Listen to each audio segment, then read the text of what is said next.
Salam, selamat pagi Bapak Ibu, Saudara sekalian yang dikasihi oleh Tuhan.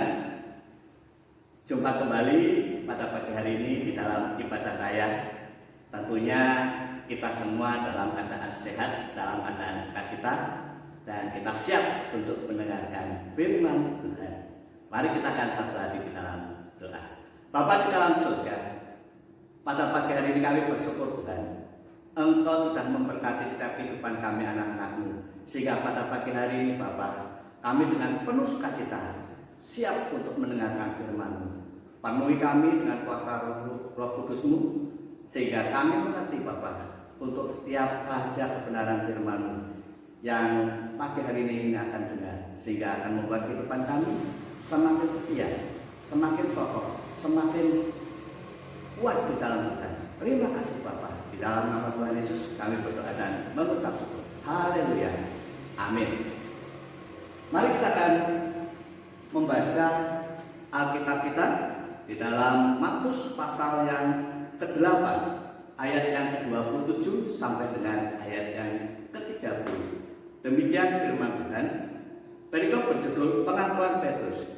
Kemudian Yesus beserta murid-muridnya berangkat ke kampung-kampung di sekitar Kaisarea Filipi. Di tengah jalan ia bertanya kepada murid-muridnya, katanya, kata orang, siapakah aku ini?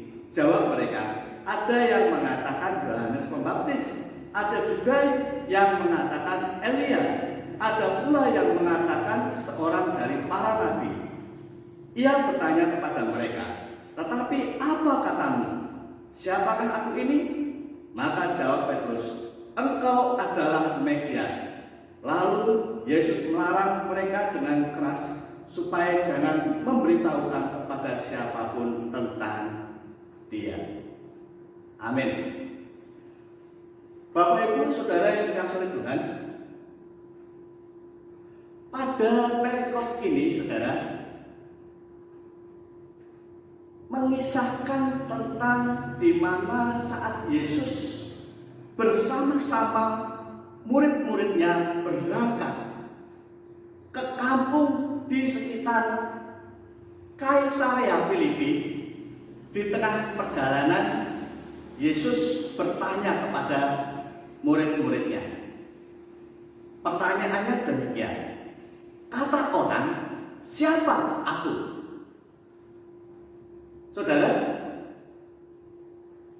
yang dimaksud oleh Tuhan Yesus dengan kata orang ini adalah ditujukan kepada orang Yahudi. Kemudian di dalam ayat yang ke-28 Tuhan Yesus juga bertanya kepada para murid saat itu, apa yang menjadi pertanyaan Tuhan Yesus di dalam pertanyaan ini? Tuhan Yesus bertanya demikian, tetapi apa katamu? Siapakah aku ini? Saudara, dua pertanyaan ini yang diajukan oleh Tuhan Yesus kepada para murid. Yang pertama ditujukan kepada murid-murid Yesus, kemudian yang kedua ditujukan kepada orang-orang Yahudi pada saat itu melalui para murid. Kemudian para murid ini menjawab apa yang menjadi pertanyaan Tuhan Yesus, bahwasanya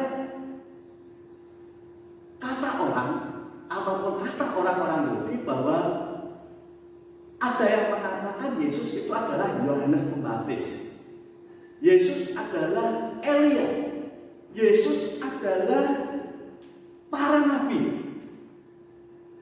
Kemudian ketika Yesus bertanya kepada muridnya saat itu, Petruslah yang menjawab, apa katamu? Siapakah aku ini? Kemudian Petrus menjawab, engkau adalah Mesias. Saudara, mendengar jawaban dari Petrus bahwa Yesus adalah Mesias, Yesus pun berkata kepada Petrus di dalam ayat yang selanjutnya bahwasanya berbahagialah engkau Simon Petrus. Dan dalam hal ini juga bisa dibandingkan dalam Matius pasal yang ke-16 ayat yang ke-17. Ketika Simon mengatakan bahwa Yesus adalah Mesias, engkau adalah Mesias, kemudian Yesus menjawab, berbahagialah engkau Simon Petrus. Bapak Ibu Saudara yang dikasihi oleh Tuhan, tetapi kalau kita perhatikan di dalam ayat yang selanjutnya, di ayat yang ke-33, masih pada Injil Markus tersebut, saudara, ternyata pengakuan Petrus tentang Yesus adalah Mesias itu tidak seperti yang diharapkan oleh Yesus saat itu. Sebab apa, saudara? Sebab saat Petrus menjawab bahwa Yesus adalah Mesias, itu Petrus masih memahami bahwa Yesus itu adalah Mesias, adalah seperti raja-raja yang diurapi pada saat itu, seperti Raja Daud yang diurapi. Jadi pengakuan Petrus saat itu bahwasanya Yesus masih dijadikan seperti seorang raja, seperti pemimpin-pemimpin dunia. Hal ini terbukti, saudara, saat dimana Yesus menjelaskan tentang dirinya bahwa Yesus akan mengalami penderitaan, Yesus akan menanggung penderitaan, Yesus akan ditolak, kemudian Yesus akan dibunuh. Saat itu Petrus kecewa, saudara. Petrus kecewa. Jadi apa yang diharapkan Petrus tentang Mesias itu tidak seperti yang ada di dalam pemikirannya. Oh, ternyata Mesias yang aku idam-idamkan, yang aku harapkan itu tidak seperti itu. Bahwasanya Yesus akan menanggung penderitaan, Yesus akan ditolak, Yesus akan dibunuh. Saudara, melihat dan mendengar ketika Yesus menjelaskan tentang dirinya untuk di masa yang akan datang, Petrus sangat kecewa. Saudara, kemudian karena apa yang diharapkan Petrus tentang Yesus yang diurapi, akhirnya Petrus berusaha supaya Yesus tidak menjalani penderitaan, Yesus tidak menjalani hal-hal yang menyedihkan, sehingga Petrus menarik tangan Yesus. Saudara, saat Petrus menarik tangan Yesus, saat itu Yesus marah kepada Petrus dan berkata, enyahlah iblis, enyahlah iblis. Bapak Ibu Saudara yang dikasihi oleh Tuhan, ketika Yesus berkata enyahlah iblis, Yesus tahu apa yang ada di dalam pikiran Petrus.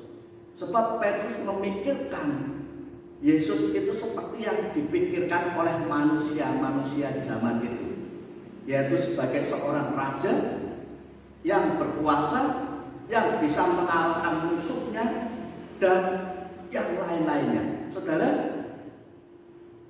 ketika kita mempelajari tentang pengakuan Petrus ini, saudara, maka kita bisa melihat bahwa orang-orang Kristen di zaman sekarang, saudara, masih banyak seperti Petrus saat itu, di mana pengakuan kepada Yesus adalah pribadi yang diurapi seperti raja-raja yang diurapi pada umumnya, yang bisa membebaskan dari kesakitan, yang bisa membebaskan dari penderitaan, yang bisa membebaskan dari kegagalan, yang bisa membebaskan dari kemiskinan, yang bisa membebaskan dari kekurangan, membebaskan dari persoalan-persoalan hidup dan lain-lain.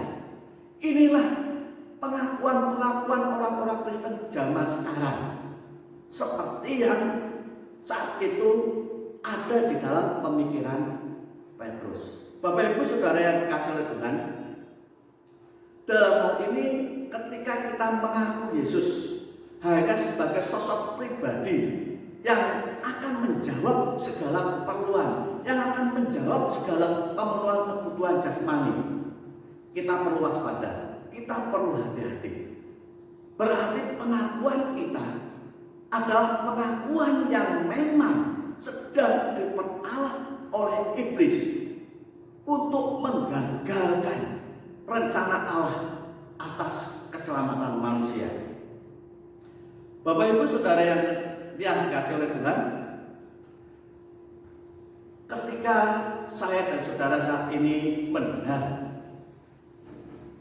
tentang kebenaran firman Tuhan ini, bagaimana pentingnya pengakuan kita akan Yesus yang benar, bahwa Yesus adalah yang diurapi, adalah pribadi yang sungguh-sungguh dipilih oleh Allah.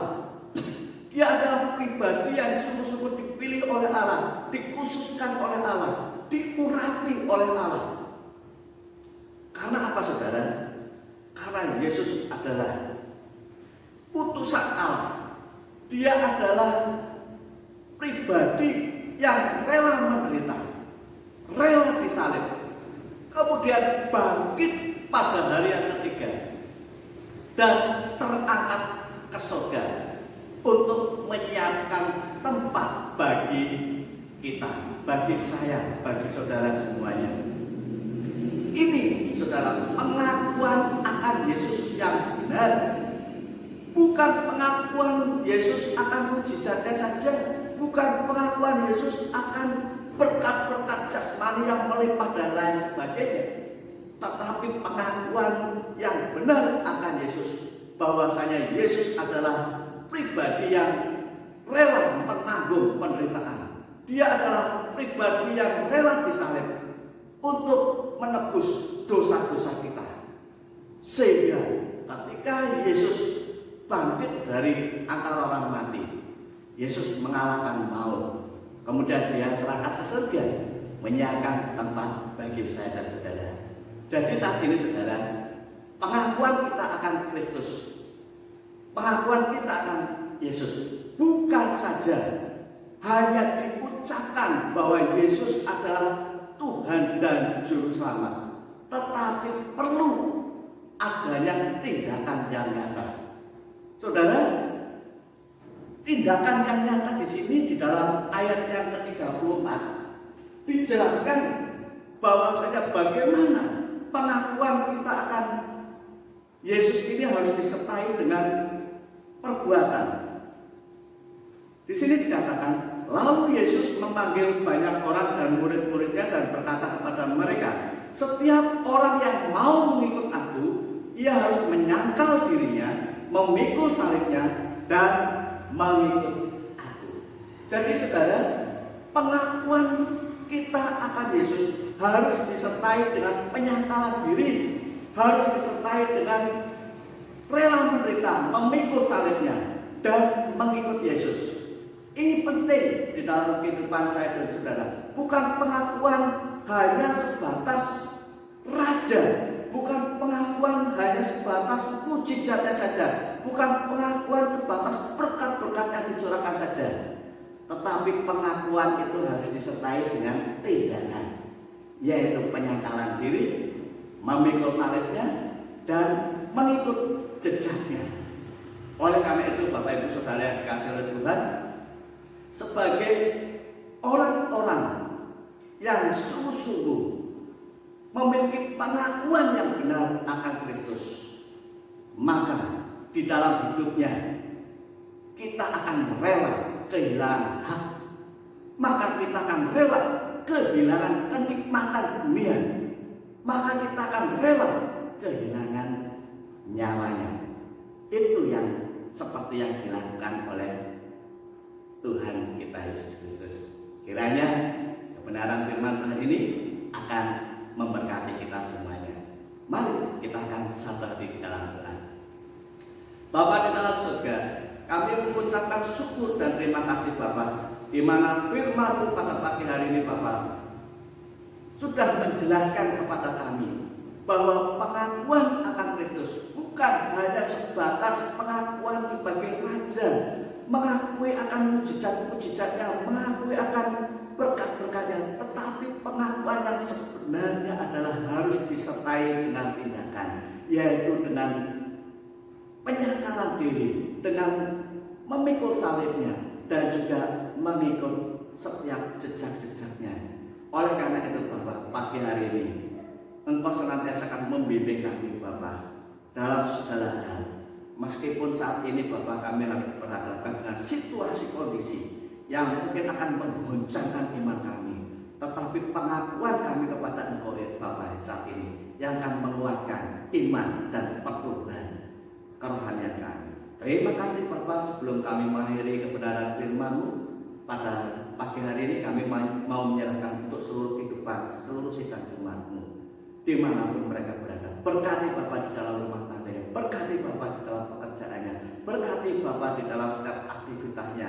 Demikian juga ketika ada pergumulan-pergumulan yang saat ini sedang dipergumulkan oleh seluruh sidang jemaat-Mu, kami percaya Bapak Engkau akan mendengar serta Engkau akan menjawabnya. Kami menyerahkan Bapak untuk anak-anak-Mu yang sedang lemah tubuh oleh karena faktor usia, oleh karena sakit penyakit. Kiranya Engkau akan jamah di dalam nama Yesus, di dalam nama Tuhan Yesus. Kiranya Engkau akan menyembuhkannya. Kami juga berdoa Bapak pagi hari ini untuk anak-anak-Mu yang sekolah. Di masa-masa pandemi ini Bapak, anak-anak harus belajar di rumah dan tidak bisa belajar secara full time di sekolah. Namun kami percaya hikmat-Mu, kecerdasan yang Kau berikan akan memberikan anak-anak-Mu ini berhasil. Berkati anak-anak-Mu yang ada di luar kota yang sedang bekerja. Kami percaya Tuhan, Engkau akan taruh hati yang takut akan Tuhan, sehingga anak-anak-Mu ini Bapak di dalam bekerjanya memiliki hati yang takut akan Tuhan dan penuh tanggung jawab di dalam menjalankan tugas-tugasnya. Kami berdoa Bapak untuk bangsa negara kami saat ini.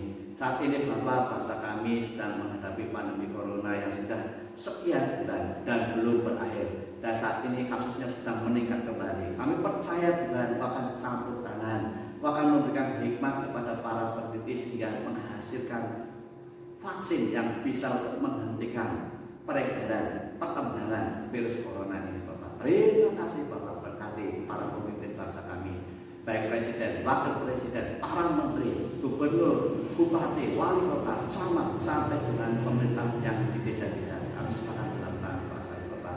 Terima kasih Bapak di dalam nama Tuhan Yesus.